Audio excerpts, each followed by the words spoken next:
In fact, in 2021 May, the Northern Regional Lands Commission held a press conference in Tamale to assure the people of Tamale that government had no intention to sell that piece of land. It is popularly referred to as the timber market land. The Lands Commission, the Northern Regional Lands Commission, held a press conference last year, 2021 May, to assure the people of Tamale that that piece of land had not been sold to a private developer. Is it not therefore shocking that in answer to the question, the Minister for Lands and Natural Resources states on page 10 that, Mr. Speaker, as part of the redevelopment scheme by a lease dated 15th December 2020, but taking effect from 29th August 2020. You don't even know what that means. If a lease is dated 15th December 2020, how does it take effect on 29th August 2020? Because August comes before December. So if you tell us that the lease is dated 15th December 2020, how does it take effect on 15th August 2020? Is it that it took effect before the lease was signed? Apart from this, what does this say about that press conference that was held in 2021 by the Regional Lands Commission to assure the people that nothing was happening to that land and that that land had not been sold? Clearly, there is something that is not right with the narrations that we are getting from the minister and also from the Regional Lands Commission. Now, the timber market is a place that a lot of traders in timber products have used to earn their livelihood and to support their children and to also respond to other family commitments. In fact, that place has been a business center long before I was born. And yet, in the minister's answer, he says that there are no permanent structures there. And so, this private developer that they have given the land to can go there and demolish whatever structure is there without paying compensation to anybody. There is also no proposal to reallocate the people if there's a need to even use that land for another purpose. So this is so insensitive.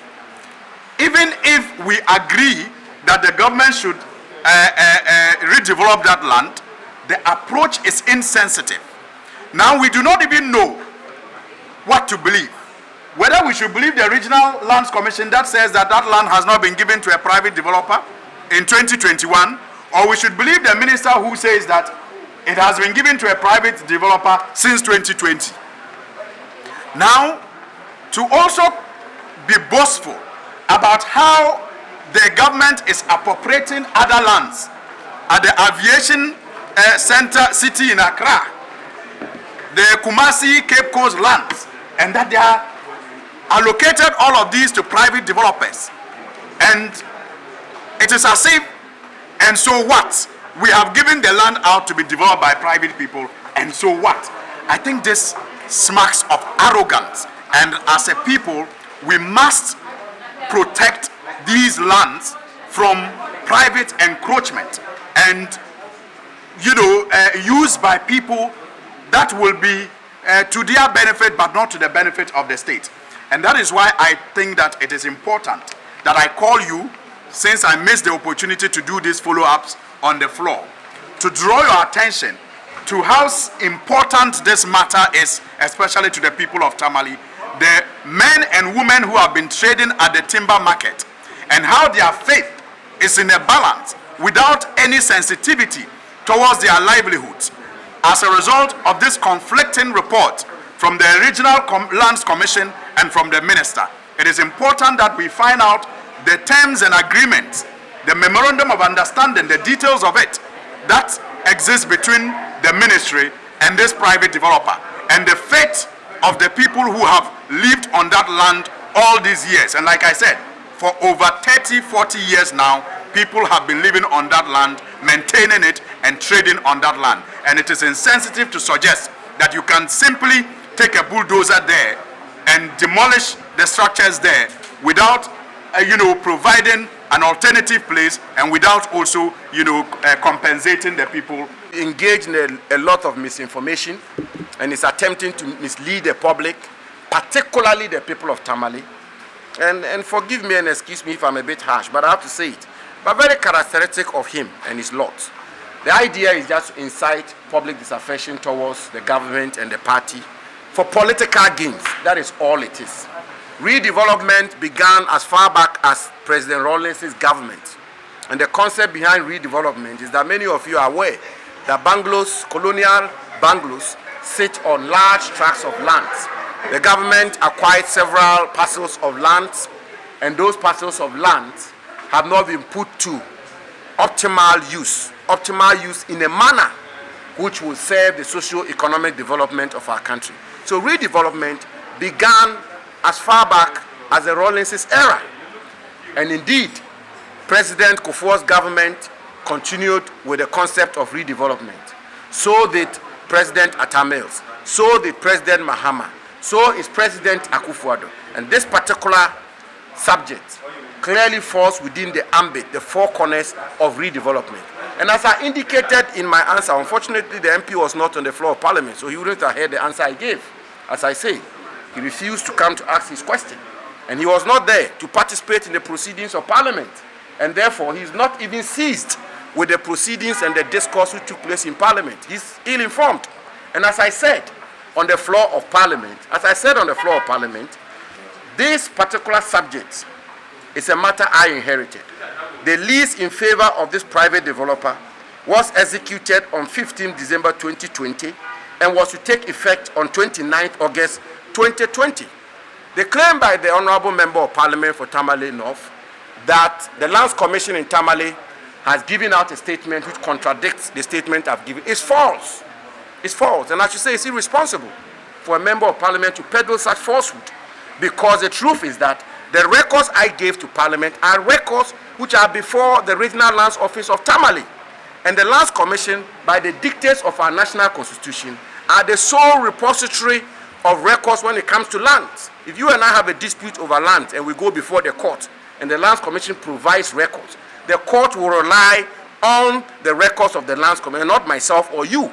And this information I gave is information extracted from the Regional Lands Office of Tamale. So, let me respectfully contend and submit that the claim by the Honorable Member of Parliament is palpably false, and the public should disregard it as one of the usual propaganda he is noted for and known for, just to cause public disaffection from the people of Tamale against the government.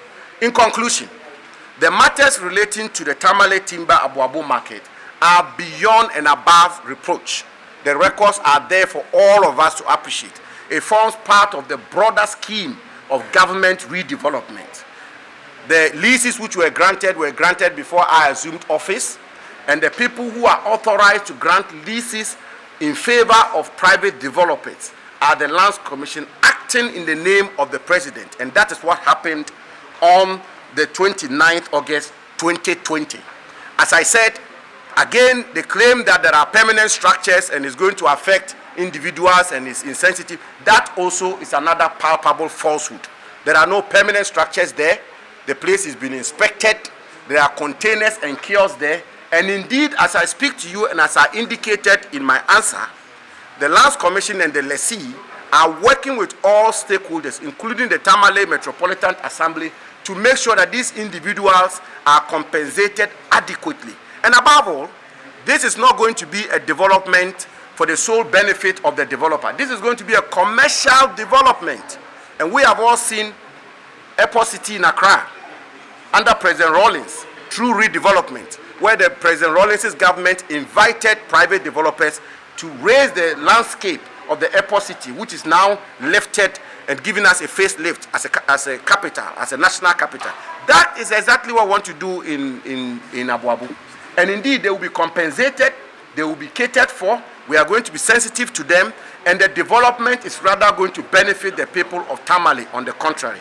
So let me conclude, ladies and gentlemen of the press, And it's important, I'm very excited that somehow coincidentally, I had the opportunity to come and debunk this propaganda. It is false, it is not true, there's no underhand dealings in this matter. As I say, I inherited it, and as Minister responsible for Lands and Natural Resources, I will ensure that all the right processes are adhered to. The people who are in occupation in that place will be consulted, will be engaged, and whatever is due them will be paid them, will be sensitive to their plight and interest, and ultimately there will be a major development, commercial development in that place. I schooled in Tamale, and I know the benefit is going to give to the people of Tamale. And anybody who is an adherent to the forward march of Tamale should support this project of giving a facelift to the Tamale landscape, as opposed to oppose. I'm very surprised that a member of parliament from that part of the country seems to be taking these steps to torpedo and to criminalize a venture which you should be supporting and applauding.